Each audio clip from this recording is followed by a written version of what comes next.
Perkenalkan, nama saya Dian Eka Putri, NIM 2414613242027 dari mata kuliah Aspek Manusia dalam K3 pada pertemuan 13.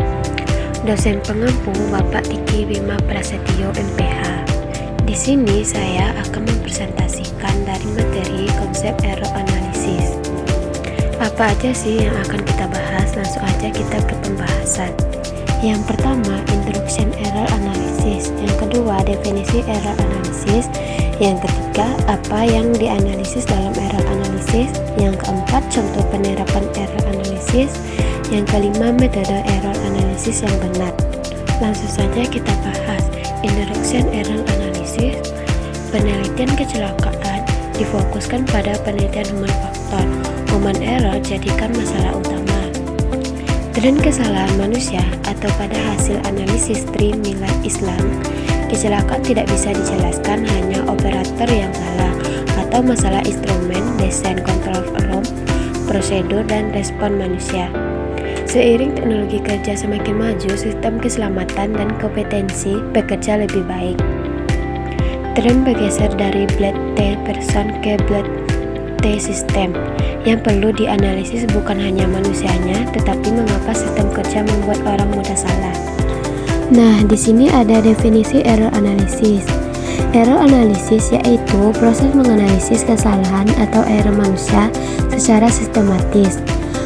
Terus ada proses menganalisis kesalahan atau error manusia untuk mencari penyebab kesalahan berupa: yang pertama, kesalahan apa yang terjadi. Yang kedua, terjadi di langkah kerja yang mana.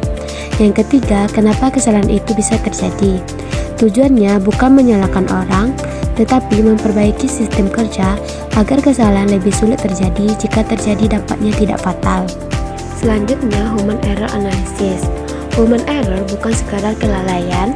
Bedakan error vs violation atau tidak sengaja vs sengaja. Konsep active failure vs latent condition atau kesalahan orang vs kelemahan sistem. Nah, apa yang dianalisis dalam error analysis? Bagaimana jika kegagalan manusia atau kesalahan dan pelanggaran diidentifikasi sebagai faktor penyebab? Di sini ada alurnya, langsung saja kita bahas satu persatu. Nah, yang pertama ada skill based error as slip or lapse of memory. Slip kesalahan terjadi ketika seseorang melakukan tugas-tugas yang sudah biasa mereka lakukan secara otomatis tanpa berpikir, dan tindakan orang tersebut tidak sesuai rencana. Misalnya mengoperasikan skalar yang salah pada panel kontrol. Terus ada lapsi. Kesalahan terjadi ketika suatu tindakan dilakukan di luar urutan atau satu langkah dalam satu urutan terlewatkan. Misalnya seorang pengemudi truk tangki telah selesai mengisi tangkinya dan hendak melepaskan selang ketika ia dipanggil untuk menjawab telepon. Saat kembali, ia lupa bahwa ia belum melepaskan selang dan langsung pergi. Jenis kesalahan ini dapat diprediksi dan tindakan dapat diambil untuk mencegah atau mengurangi kemungkinannya. Misalnya dengan pemberian kode warna, daftar periksa, dan pengunci otomatis, dan lain-lain. Yang kedua ada mistake error of judgment, rule based or chronological based. Terus kita membahas rule based mistake case.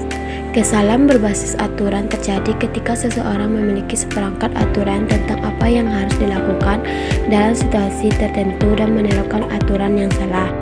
Nah, terus ada chronological based mistake. Hal ini terjadi ketika seseorang dihadapkan pada situasi yang tidak dikenal dan tidak memiliki aturan, menggunakan pengetahuannya dan bekerja berdasarkan prinsip-prinsip dasar, tetapi sampai pada kesimpulan yang salah. Misalnya ketika lampu peringatan menyala yang menunjukkan bahwa pompa sistem pendingin terlalu panas. Apakah ada aturan tentang apa yang harus dilakukan? Jika tidak, apakah Anda membiarkan pompa tetap menyala, mematikannya, atau mematikan seluruh unit?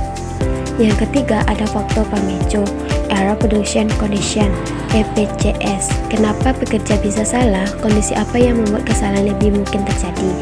Yang pertama ada faktor gue, yang kedua tekanan waktu, yang ketiga desain alat yang membingungkan, yang keempat SOP tidak realistis, yang kelima komunikasi buruk, yang keenam faktor lingkungan kerja, yang ketujuh stres kerja, yang kedelapan postur janggal, gerakan berulang, dan lain-lain. Yang keempat ada barrier yang gagal, yang berupa 1. Guard, 2. Interlock, 3. Loto, lockout, takeout, 4. Work permit, 5. Supervisi, 6. Inspeksi, 7. Snage, 8 dan lain-lain. Nah, di sini ada contoh penerapan error analysis. Contoh kasusnya, pekerja membersihkan mesin lalu tangannya hampir terjepit. Jenis kesalahan mistake, mengira mesin sudah berhenti, atau violation, skip verifikasi karena dikejar waktu. Terus ada pemicu, indikator stop tidak jelas, mesin masih costing, fatigue atau tekan target. Terus ada barrier gagal, indikator stop tidak jelas, mesin masih costing, fatigue, tekanan target. Yang terakhir ada metode error analysis. Yang pertama, tentukan teks analisis. Yang kedua, tentukan error utama setiap teks analisis. Yang ketiga, identifikasi dan klasifikasikan error tipe. Yang keempat, tentukan mengapa error tersebut bisa salah, EPCS atau PSVS. 5. Tentukan barrier gagal yang karena apa. 6. Buat penerapan HOC seperti yang tabel di bawah ini.